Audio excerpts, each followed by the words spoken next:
Era o início da tarde, eu havia chegado para fazer minhas funções na RCO e o então diretor de jornalismo, o Francisco Eduardo, comunicou a toda a equipe que estava recebendo informações de que houve um rompimento em uma barragem lá em Minas Gerais. Eram informações muito vagas no momento. Isso era por volta do meio-dia e meia, 1 hora da tarde, eu não me recordo bem, mas a gente não tinha uma certeza absoluta sobre o que estava acontecendo.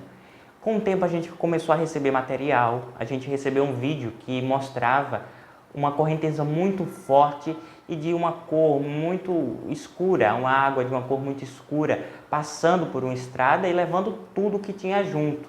Mas a gente não tinha certeza se essa era uma informação verídica, se o vídeo era realmente do que estava acontecendo em Minas Gerais, e toda a equipe ficou em alerta. Um tempo depois, explodiu nos canais de mídia, na internet, na televisão, em todos os locais, que houve sim um rompimento lá em Brumadinho, mas a gente não tinha informações precisas.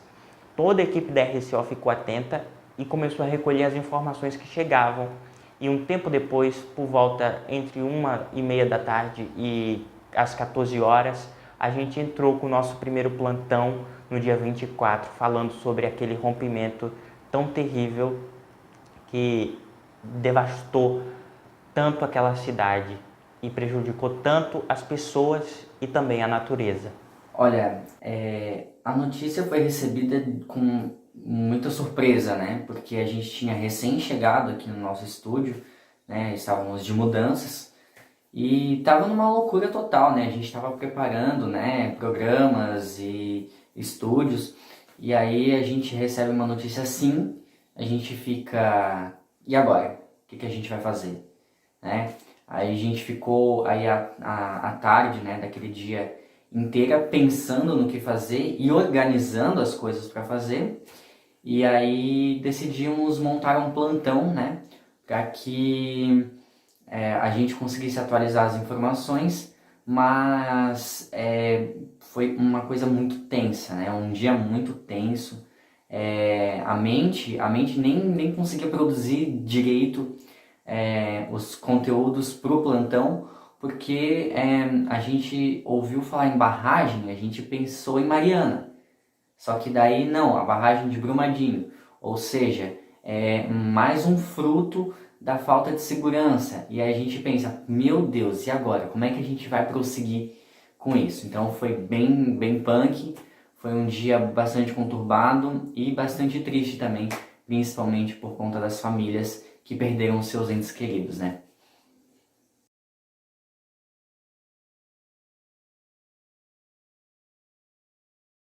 Bem, como eu disse antes, o plantão foi muito complicado de se fazer, né? Até porque foi um estilo que eu nunca tinha trabalhado, né? Que é o de você não ter um roteiro certo para seguir, ou seja, você olha para a tela do computador, você vê as notícias que estão ali e você vai falando. E na hora da edição você vai organizando conforme você foi dizendo. E foi uma coisa muito tensa, porque a gente vai fazer um jornal normalmente, a gente já sabe o que a gente vai trazer ali. Mas na hora do plantão eu não sabia o que eu ia encontrar nos sites. Eu já tinha dado uma passadinha, só que como era uma informação gravíssima, que envolvia número de mortes, a gente, né, não sabia o que vinha pela frente. Então foi uma coisa muito tensa. Foi um estilo de jornal que eu não fiz mais depois do plantão de Brumadinho. E eu espero que não ocorra nenhuma tragédia para que eu continue fazendo esse tipo de plantão, porque foi uma experiência ruim, né? Que me deixou muito tenso, principalmente na hora da edição. Eu tinha que focar bem no que eu estava fazendo para não sair nada de errado. Sempre que a gente entrava com notícias novas, era muito impactante, porque a gente sempre chegava com informações de mais pessoas desaparecidas, com informações de mais pessoas que foram resgatadas e também de pessoas que haviam sido mortas e os bombeiros encontraram. Então, eram informações muito pesadas, mas a gente tinha que cumprir o papel de levar informação. E foi isso que a gente fez durante todo o plantão da RCO. Foi difícil em muitos momentos, a gente teve que informar situações que eram lamentáveis e que jamais eu gostaria de ter informado. Acho que o momento mais complicado em todo o plantão foi quando a gente entrou ao vivo. No final da noite, tivemos a participação inclusive do Rubens Felipe, da RTV, para noticiar tudo o que tinha acontecido e todas as informações que chegavam. Foi 1 hora de informações ao vivo que levamos aos nossos espectadores e foi um momento difícil, porque a todo momento, enquanto eu apresentava o programa, chegavam novas informações de pessoas desaparecidas, de pessoas mortas. Foi muito ruim noticiar uma tragédia tão grande como essa e saber que tantas pessoas estavam sofrendo por negligência, uma coisa que podia ter sido evitada, mas não foi.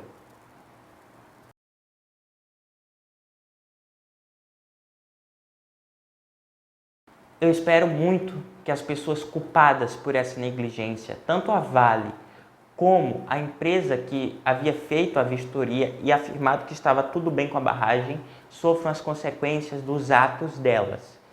Mas principalmente eu espero que elas reparem os danos que elas causaram a essas pessoas.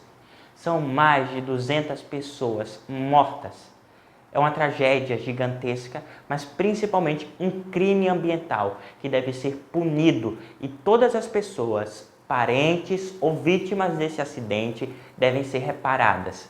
Por mais que isso não possa acontecer de maneira significativa, não tem como reparar um dano tão grande como esse, tantas vidas perdidas, mas tem como reparar os erros cometidos das pessoas que agora não podem mais sobreviver da pesca, das comunidades indígenas que foram atingidas por causa desse rompimento e principalmente dos familiares que tiveram muitos problemas psicológicos por conta de uma coisa que podia ter sido evitada e por negligência de pessoas incompetentes. É isso que eu espero.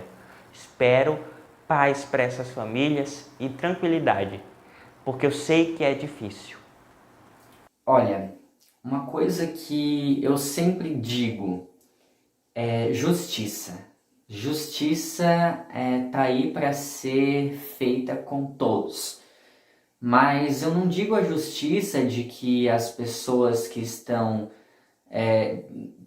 com as casas destruídas ainda continuem com as casas destruídas por falta de recursos, porque milhares de empregos também foram retirados de pessoas que precisavam daquilo para manter a família. E também como a retirada do psicológico da pessoa, né? Um psicológico abaladíssimo por conta de uma tragédia tão grande.